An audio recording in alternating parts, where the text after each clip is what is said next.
yourselves, and if you would, talk a little bit about what products and what, you've just seen the numbers, what your reaction to it, and where are you playing on that map? Sure, I'm Adam Smith. I'm with... I think you're going to have to get close. We're low on volume Can you here. hear me? Yeah, it's there. It's there? Yeah. All right. I'm Adam Smith with Avitas. We produce CO2 oils, flour, rosin, and hash. Still not very loud. Hey. Pick it up. Yeah, maybe pick it up. Yeah, it doesn't. Crawl on the table. I'll do this out. There you go. There you go. All right, there we go. Better. All right, Adam Smith, Avitas. We produce CO2 oil, hash, keef, rosin, and flour. Numbers are actually interesting. I actually thought that they would be a little bit higher. I thought that the growth in the concentrate market would actually be a little bit more significant over the last few months, especially since the tax change happened in July. But considering it's still about 2 or 3 times where it was the same time last year, significant growth in the industry, so I'm really looking forward to the next few years. And tell us the majority, you're a tier 2. We are a tier 2, yep. Okay, and most of your sales are in what part of the state? Most of our sales are in Western Washington by far. Okay. Yeah, I think. And is that because of the limit of production? Yeah, mostly by limited production. We just don't have enough product to keep the stores supplied and distributed. So demand is outstripping production at this point? It is for us, yeah. Fantastic. Boris? I'm Boris Dragnitsky with Dama Cannabis products, and we produce a full range of products: flour, oil, vape, wax, capsules, pretty much everything else. Can you hear me? Yeah. Okay. Yeah, you're going to have to pick these up. I'm sorry, these mics are low. So just feel free to pull those out. Okay. So Boris, so most of your sales, you again, are here in Western Washington. Most of your sales are also in Western Washington? Yes, most of our sales are in Western Washington, although we do have a rep in Eastern Washington. But yeah, majority of them. We're in about 90 stores right now, and 80% of those are in Western Washington. And you started off on the oil side, right, and have expanded. I mean, oil has been the primary. My business partner, Dak, started the Dama Oil, which was the original Dama brand company. I was a medical producer at that point, a grower, and we partnered up about 2.5 years ago. Actually, more like 3 years ago now. And to answer the retail question, do you see that the oil market is breaking into segments, low price, mid price, top shelf, the same kind of flour segmentation? Well, I think there was some segmentation going on. I think the legal, the 502 market, I think is less developed than the medical market, and the medical market has been there for a long time. I was in the medical system for a long time, and so was Dax. Right now, I think we're on the upswing with the people coming into the regulated system. Right, because of the munging of that system, that portends well for this segment, right? Yeah, with Adam, I think the growth has been slower than we hoped for a little bit, but I think as more consumers are coming in, especially from the medical side, much more sophisticated, discerning, I think there's going to be more segmentation in that market. Fantastic. And Kimberly Ott, Green Line, you guys also started on the medical side. Tell us where you're playing in the oil and concentrate market. All right. Well, yes, I'm with Green Lion. Can you hear me back there? Yeah. Okay. We are a producer and processor and partner in medical and rec. So we are actually operating in both markets. We are also expanding into the industrial hemp market as well. And in terms of the segmentation, same question. Are you seeing, now with medical coming on, are you guys seeing those as two distinct product approaches? I think it's key to the survival and success in this industry to be able to provide products in the different price point ranges. And so You need to be able to have products that meet the consumer demand at all price points. And we see that expanding on the retail shelves as medical merges with the rec market. Fantastic, thank you. And Charles Reese, Northwest Cannabis Solutions, thank you for being here. Charles was a last-minute substitution, so thank you for making that. Tell us a little bit about Northwest Cannabis Solutions. You're kind of a big player here in this market. What are you seeing dynamics, and how does that relate to the front runner numbers you saw? So like you said, my name's Charles from Northwest Cannabis Solutions. We're a tier 3. We have a full line of edibles, concentrates, vapes, caps. We have half-gram 510 cartridges, as well as disposable single-use, sort of like a e-cig you see at cigarettes, or e-cigs you see at gas stations. Sorry. And actually, to answer the question earlier about the BHO from the medical to recreational side, I think in general, as more medical patients are coming onto the recreational side and recreational customers interacting with medical, recreational are learning a lot. I mean, the medical patients, they've been smoking for a long time. They know a lot more than somebody that just started smoking last year. So they're learning about that concentrate, the BHO. Like you said, BHO, it's a little harder to find on medical now, so they're smoking. Medical users are making recreational friends. They're smoking together, talking about the BHO. So that's why, that's the answer to that question. So you're using BHO. Are you considering other extraction processes? Right now we have Golden Goose, our concentrate line. It is BHO extraction. What's special about ours is only 17 parts per million. And so it's extremely clean BHO.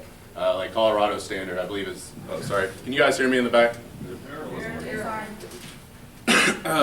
Like our Golden Goose concentrate line, 17 parts per million. I believe Colorado standard's 50, and here in Washington it's 500. So it's extremely clean BHO.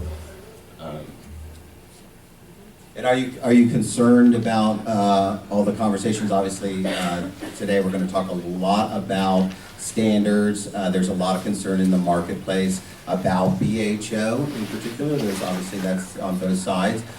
Is that something that you are talking about at your shop?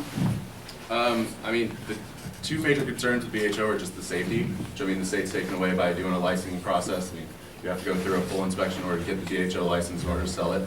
And then the cleanliness. I mean, it's just, I think as more people learn about the test numbers, learn about, there is a ppm count that they can ask for. They can ask, hey, this product, what's the parts per million for that?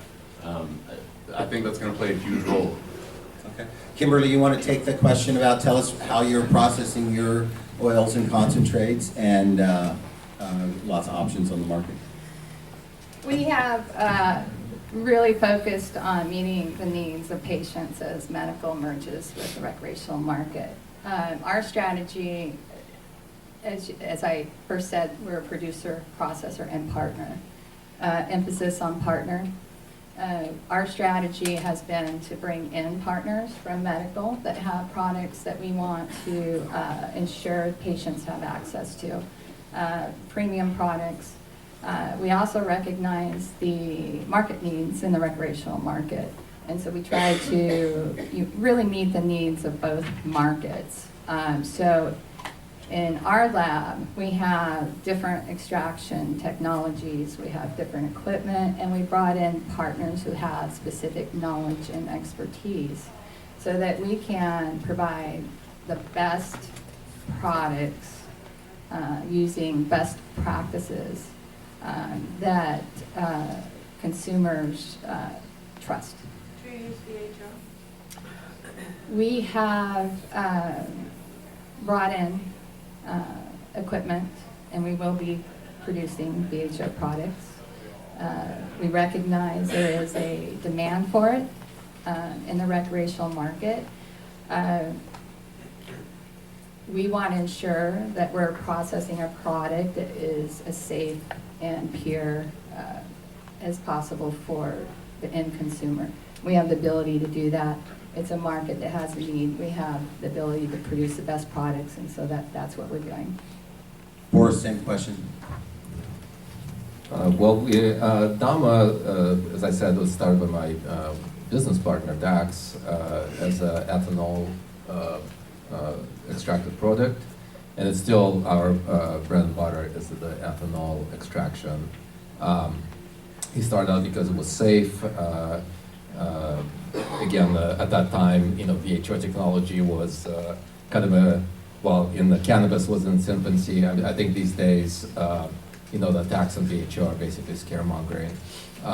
It's widely used in all kinds of, production, and it's not a big problem. But yes, the ethanol extracted oil is still a bread and butter product. We basically, it's a very efficient and inexpensive way to extract cannabinoids. Every extraction process has its own, pluses and minuses, and it pulls different compounds from the plant,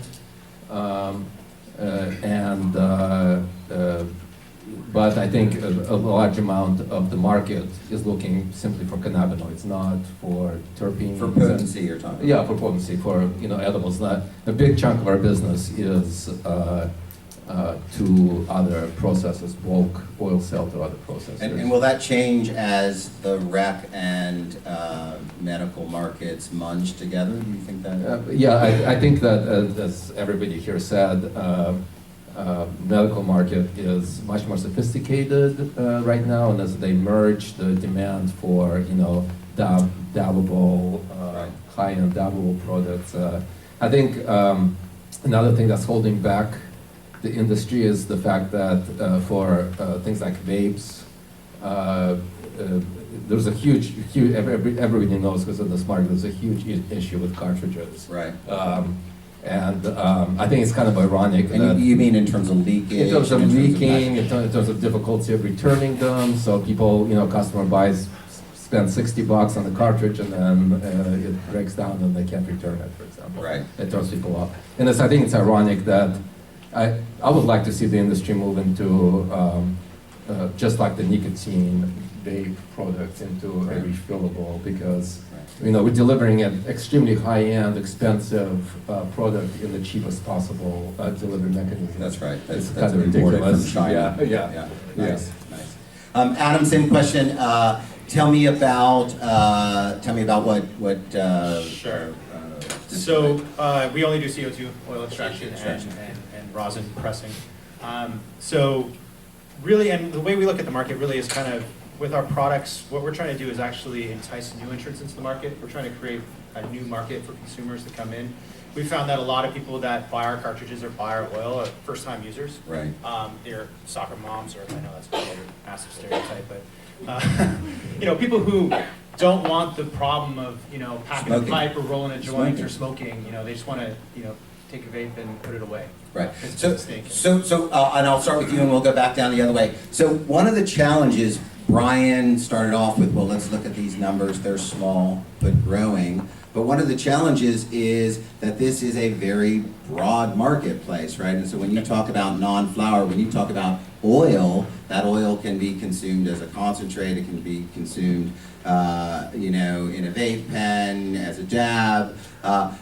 And right now we have twice as many producer processors as we do retail outlets. So there's twice as many products as there are places to sell them. How important is education? How confused is the consumer when he comes in and sees, here's 30 different cartridges, and I've heard of none of these brands? Well, I'm confused, and I kind of consider myself an expert in this stuff, so I'm sure for the average consumer it's extremely confusing and really intimidating as well. Right. You walk into a store, there's lots of people, there's bud tenders behind the counter, they want to get you in and out of the store, you don't know what you want. It's very hard, I think, for the average consumer to So walk are you in. working with the retailers to educate, or does We that are. suggest? Our head of sales and distribution, Jason, does a lot of in-store training for bud tenders and store owners to, help them understand what our product is, and how they should kind of position it to consumers. Right. Who else wants to talk about, Boris? You want to talk about educating those 502 retailers who may or may not know, although they probably heard about Dama because you guys come from the legacy land, but do they know about your new products and what you're going to be? Well, actually, when we moved, Dama was a very, public brand in medical, but But we were surprised how little that carried over into the 502 market. Completely distinct. Yeah, they were very, very different. Yes, it took. We almost started from square one. Maybe square two. But certainly not on. Up, and you're educating them through through events, and unfortunately, just people who are in the market know that LCD just recently came out with some rules that disallowed a lot of the educational events, opportunities, and so on. There's a bill actually going through the legislature now, was introduced just last week to really open that up, which really is very important for this industry to support, because right now they basically disallowed any kind of educational events, any sort of not even promotional, even educational, they're not allowed. And even if it doesn't address medical concerns. We've been battling the LCB about that, all along the way, which is the problem. Kimberly, you want to I chime was in? just going to say, one of the lessons that we learned when we entered into the rec market is very different in consumers, very different demographics. And in rec, you have a larger percentage of really my age demographic, new users that don't understand exactly what they're looking at when they come into a retail store. And so I think one of the challenges we have is to reach the end consumer, to educate them. Because as they become educated, then they will trust our products. New rules, regulations come out of consumer concerns and government mistrust. Right. And so reaching that end consumer and teaching them about our products, but also how to use our products safely, okay? There's been, some recent media on, just some concerns about dabbing and concentrates and edibles. And so you're going to see a continual flux of change in the regs as the government addresses those concerns. We can get ahead of the curve if we can collaborate in this industry and find an effective way to reach those consumers so that they understand our products, they understand how to use our products, and that's going to drive sales and demand in the rec and reach that new So demographic. not just to educating the retailers and your partners, but reaching right down to the consumer. Exactly. Doing public outreach. You want to jump in there? I think Boris hit it on the head whenever he talked about events. Northwest Cannabis Solution, we used to be able to do a lot of them. I mean, some weeks I was doing 3 or 4 a week. I would just hang out in the store for a couple hours. You do a retailer event kind of Right, thing. yeah, and get a chance to interact with the customers, answer all of their questions. I mean, anything, like I said, vape is completely new to a lot of these customers. They've never, smoked the nicotine version, but they want to smoke in a way that's completely discreet, but they have no idea about vaping. So those events were amazing for getting to educate people, but now, like you said, we don't get to do those. Another thing you touched on was samples.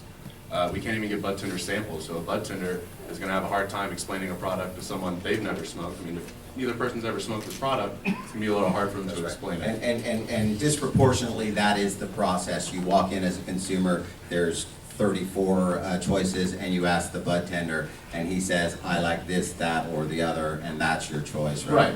Right, Or- exactly. Yeah, I think the way the system was set up, the LCB, seems to treat this product like it was some sort of, toxic substance. Plutonium, yeah. I think the entire experience, if we look at the medical experience of customer coming in, of patient coming in, there was, they can open up a jar, look at the product, smell it, and That's right. the You have the flower, tactile the tactile, yes, it's an all experience of preparation. choosing something based on what you like. Whereas in the rec store, of course, everything is packaged, it's all based on the bartender, and that culture, I think, carries over into concentrates as well.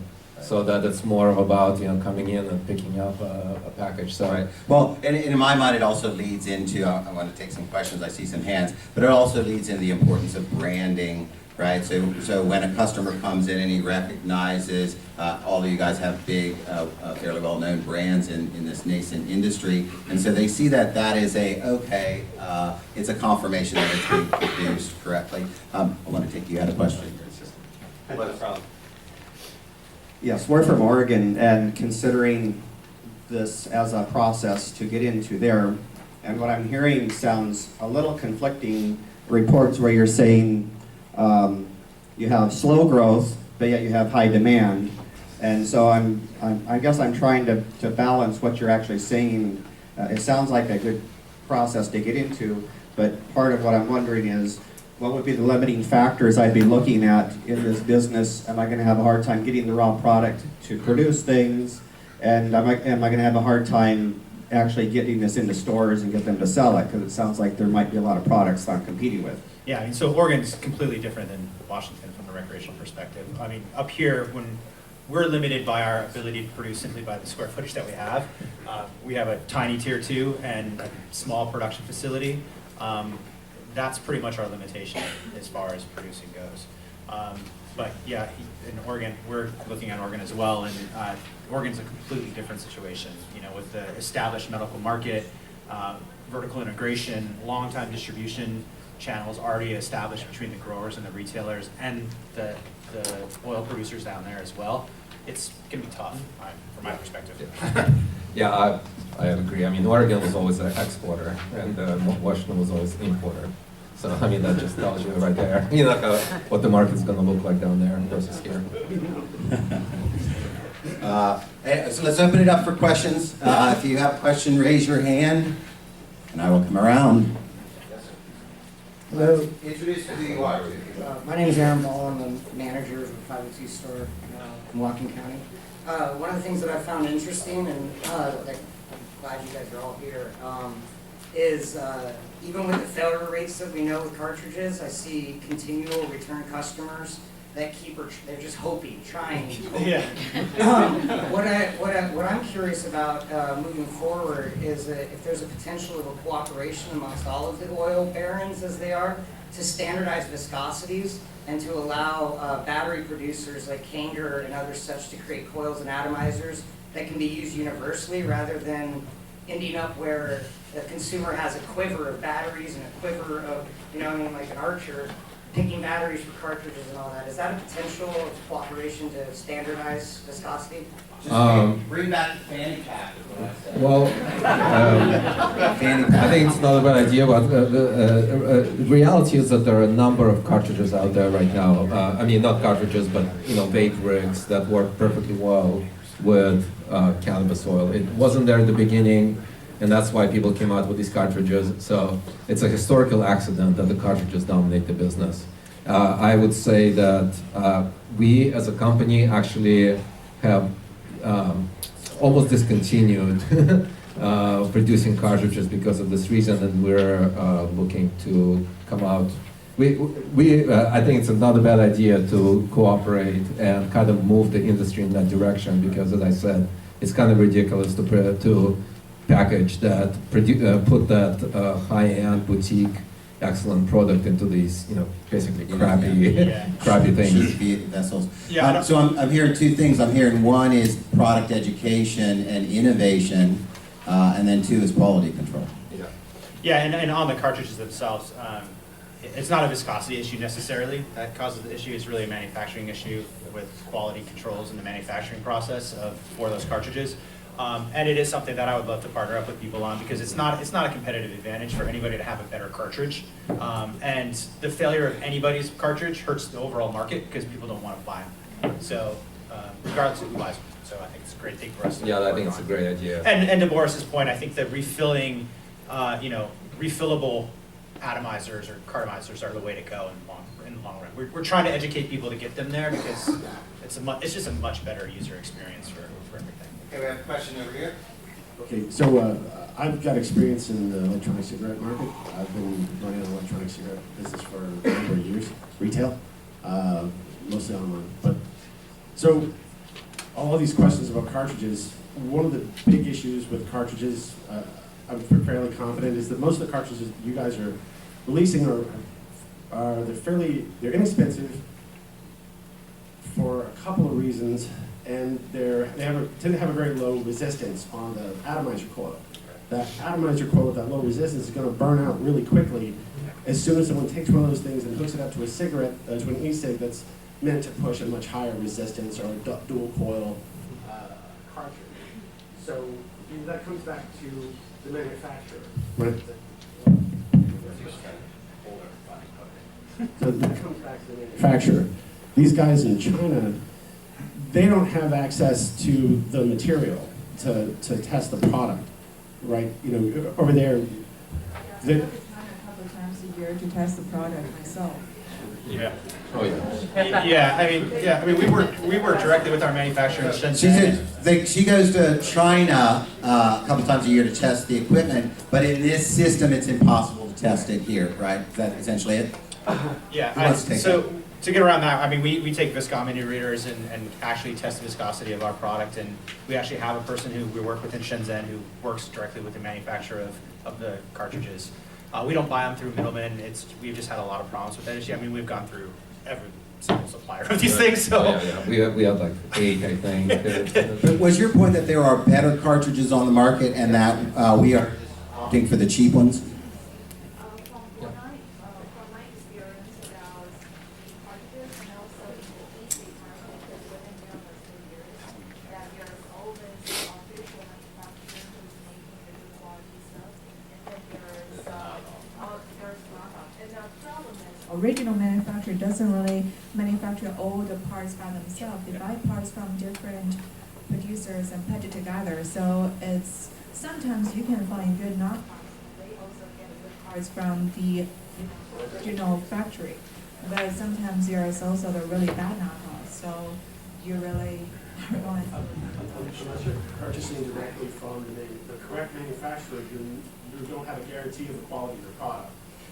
But in the end, I mean, we're not in the cartridge business. Right. I honestly don't really care about that. We want to produce high quality liquid, goes into them. So. Yeah, and even like when we like I said, we have a manufacturing expert who is in Shenzhen, visits it, makes sure they're not using industrial glues, actually oversees the manufacturing process for it. The issue is not necessarily just the cartridges themselves. It's also the battery manufacturers, it's the displacement between the battery head and the coil, and that's where most of our problems are coming from. It's just non-contact issues because it's not standard. Yes, the threading is standard, but nothing else is standard between the So cartridges. interoperability of those chargers and the